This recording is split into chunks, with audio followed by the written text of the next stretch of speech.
Justin was a young man of 27 years, tall and handsome with a bright smile. He had studied hard at the University of Nigeria, Nsukka, and had made everyone proud by graduating with first-class honors. But in the bustling city of Enugu, where people rushed and dreamed, Justin faced a strange problem. His fingers were not like other men's. They were very, very big, so big that people stared and whispered when he walked past.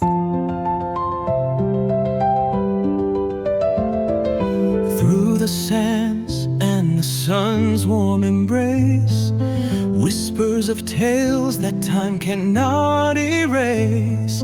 A duggo sings where the rivers roam. Stories of wonder will call you home.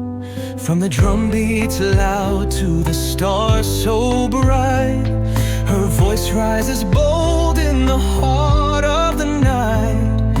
Every story an adventure untold, a journey crafted in courage and gold. Africa tales by a doggo she sings. Hello everyone, my name is Adugo and you're watching the African Tales channel by Adugo. Before we dive into today's video, please kindly click on that subscribe button and turn on the notification bell so you will be notified whenever I upload a new video. Now let's get into the story. No matter how much Justin tried, it seemed the world saw only his fingers. When he went to find work, the employers looked at his fingers and shook their heads. "We need someone with normal hands," they said. And when he walked through the streets, pretty girls would turn away quickly, as if something about Justin scared them. Justin felt the loneliness creeping like shadows in the night. Inside, his heart burned with hope and pride. But outside, the world closed its doors one by one. One morning, Justin stood outside a tall building, clutching his resume tightly. His fingers felt heavy, as if the world's judgment was pressing down on them. "Today must be the day," he whispered to himself. "I will show them who I am." Inside the building, the manager sat behind a large desk. When Justin's finger brushed the paper, the manager's eyes widened. "How will you do delicate work with hands like that?" he asked sharply. Justin swallowed the sting of the question. "Sir, my hands are strong. They can do anything. My mind is sharp and my heart is ready." But the manager only smiled coldly and said, "Sorry, we can't take the risk." Justin left the building with a heavy step. Outside, children played and women laughed, but Justin felt invisible. His fingers had become a prison and the city a cage. That night, Justin sat by the dim light of his small room. His mother's words came back to him. "My son, the world may not see your worth now, but your heart holds a fire no one can put out." With tears in his eyes, Justin promised himself, "I will prove them wrong. I will not let my fingers be the chains that bind me." The days grew longer and the city colder. But Justin did not give up. He walked the streets, helping people quietly, fixing broken things with his big hands, teaching children to read under the shade of a mango tree. Slowly, a few began to notice, not his fingers, but his kindness and strength. One day, a young girl named Amaka, with eyes like the stars, came to him. "Why do people treat you so badly?" she asked softly. Justin looked at her and smiled sadly. "Because they see my fingers first. They don't know the man behind them." Amaka took his big hand gently. "I see you, Justin, and I know your hands tell a story of courage." But not everyone was kind. A man in the market laughed cruelly. "How can a man with hands like those ever find love or work?" Justin's heart ached, but he remembered his mother's fire inside him. He raised his voice and said, "My hands are not my shame. They are my strength. Watch and see." The city whispered. Some laughed. Some doubted. But Justin's story was only beginning. The market's laughter faded behind Justin like a cold wind. but he held his head high. Each step he took was a quiet promise to himself that he would not be defined by the size of his fingers, but by the strength of his spirit. Days passed, and word spread quietly about the young man with the big fingers who could fix anything, from broken pots to stubborn love. Justin's hands worked wonders. The city began to whisper a different story, one of hope wrapped in those mighty fingers. But not all was smooth. One afternoon, as Justin helped an elderly woman repair her worn-out wooden door, a group of young men approached. Their faces were hard, their eyes full of doubt and mockery. "Hey, big finger man," one sneered. "How can you be useful when you look like that? Maybe you are cursed." Justin felt the weight of their words, but inside, a fire blazed hotter than ever. "Cursed?" he said calmly. "Maybe my hands carry a blessing you cannot see." The leader stepped closer, a smirk on his face. "If you are so blessed, then prove it. Fix this," he challenged, tossing a shattered wooden stool at Justin's feet. Without a word, Justin knelt and began to work. His fingers, though large, moved with surprising grace and skill. The stool soon stood whole again, strong enough to hold the weight of a man. The crowd around them murmured in amazement. The leader's smirk faltered, and for a moment, respect flickered in his eyes. That evening, as the sun dipped behind the hills, Justin walked home with a new sense of hope. But deep inside, he knew the city's heart was still a puzzle he had to yet solve. At home, his mother greeted him with a warm smile and a bowl of fresh soup. "You did well today," she said softly. "Remember, my son, the greatest battles are fought within. The world's eyes may judge, but your spirit is what truly matters." Justin nodded, feeling the truth in her words wrap around him like a comforting cloak. The next morning, as he prepared to visit the city's largest company for another job interview, his phone rang. It was Amaka. "I heard about what happened at the market," she said breathlessly. "I believe in you, Justin.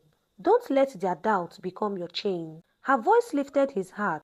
"Thank you, Amaka. I will keep fighting." With renewed courage, Justin stepped into the building. This time, the manager's eyes narrowed at his fingers, but Justin did not flinch. "Sir, my hands have rebuilt what others have broken. I am not just a man with big fingers. I am a man with a strong heart and a sharp mind." The manager studied him, then nodded slowly. "Perhaps we have judged too quickly. Let us see what you can do." As Justin left the office that day, the sun shone brighter. It was not the end of his journey, but the first step towards breaking the chains of fear and doubt. And so, the story of Justin, the man with the big fingers, continued to unfold, one step, one hand, one heart at a time. The days that followed felt like walking on a thin, trembling bridge. Justin's heart was full of hope, but the city still whispered behind his back. Some smiled kindly, others hid their doubts beneath polite words. At the company where Justin had his interview, they gave him a small task to complete, a test of skill and patience. The manager handed him a broken machine part and said, "Fix this and we will talk again." Justin's big finger moved carefully, steady and sure. They were not clumsy as many had assumed, but gently and wise. Hours passed as he walked quietly in the corner of the workshop, ignoring the curious glances from the other workers. When he finally held the fixed part up, shining like new, a hush fell over the room. The manager's eyes widened, and for a moment, the city's judgment seemed to fade away. "You've done well," the manager said slowly. "Come back tomorrow for more." Justin's smile was small but fierce inside. The bridge he walked was growing stronger beneath his feet. But not all battles are won so easily. That very evening, as Justin walked home through the crowded streets, he heard a voice behind him. "Hey, Big Finger, how the big-fingered fool doing?" It was Chike. a man known for his sharp tongue and cruel jokes. Justin turned, steady and calm. I am doing well, Chike. And you? Chike laughed bitterly. You think your hands can change what the city says? They see only your fingers, not your heart. Justin's hands clenched, but his voice stayed soft. Maybe it's time the city learned to see better. Chike shook his head, a sneer twisting his lips. You are fighting a battle that's already lost. Justin walked away, the words burning like fire on his skin. But deep in his heart, he felt a quiet strength growing. A strength that no harsh word or sideways glance could break. At home, his mother waited with a story from long ago. Once a great hunter was feared not because of his strength, but because of a mark on his face. People shunned him, but he never gave up. One day, his mark saved the village from danger, and the people saw him as a hero. Justin listened, the story weaving into his soul like a thread of hope. I am that hunter now, he whispered, and my fingers are my mark. The next morning, the city woke to news of a storm coming, strong winds, flooding, and danger for everyone. Justin saw a chance to show his true worth. As the rain poured and the river swelled, he ran to the village square where children were trapped by rising water. Using his strong hands, he helped build rafts and pull people to safety. His fingers gripped ropes and held tight against the wild storm. Word spread quickly. The man with the big fingers was a hero. Yet, even as applause rose, Justin knew the road ahead was still long. The city had started to see him differently, but some shadows of doubt lingered. He stood tall, ready to face whatever came next. His story was far from over. The storm had passed, but the city of Enugu was changed. Whispers floated like leaves in the wind. This time, the whispers carried respect. People began to speak of Justin not just as the man with big fingers, but as the man who saved lives. Yet, the weight of the past did not vanish so easily. Some hearts were slow to open, wrapped tight in old fears and judgments. One afternoon, Justin sat beneath the shade of an ancient Iroko tree, his big fingers tracing patterns on the dusty ground. Amaka came to him, eyes bright with hope and worry. Justin, she said softly, people are talking. Some want to help you, but others still see my fingers and not my heart. Justin finished. She nodded. What will you do? Justin's gaze lifted to the sky, where the clouds drifted like silent witnesses. I will keep proving that strength and kindness can live in the same hands. I will not hide. I will not be afraid. Days later, a letter arrived from a faraway city. It was an invitation to speak at a special gathering, a meeting of scholars and leaders. They had heard of the young man from Enugu and they wanted to know his story. Justin's heart beat like a drum in his chest. This was his chance to change the story, not just for himself, but for anyone who felt different, misunderstood or unseen. But not everyone was pleased. Chike appeared again, shadowing Justin's path with sneers and doubts. Think you will be a hero in that big city? He taunted. Your fingers will still scare them. Justin smiled, calm and sure. Then I will show them the power of what those fingers can do. At the gathering, Justin stood before a sea of faces, some curious, some skeptical. He spoke of his journey, of the pain and hope wrapped in his story. And when he showed his hands, large and strong, the room fell silent. But instead of fear, he saw something new. Wonder, respect, and maybe, just maybe, the beginning of change. As he spoke, a quiet voice in the back whispered, perhaps true strength is not in fitting in, but in standing out. Justin felt the fire in his soul burn brighter than ever. The journey was not over, but the path was clear. His big fingers were not a curse, but a blessing, a symbol of courage, strength, and the power to change the world. The gathering left a mark deeper than any handprints on sand. Justin returned to Enugu with a heart full of hope and a mind alive with new dreams. The city no longer looked the same.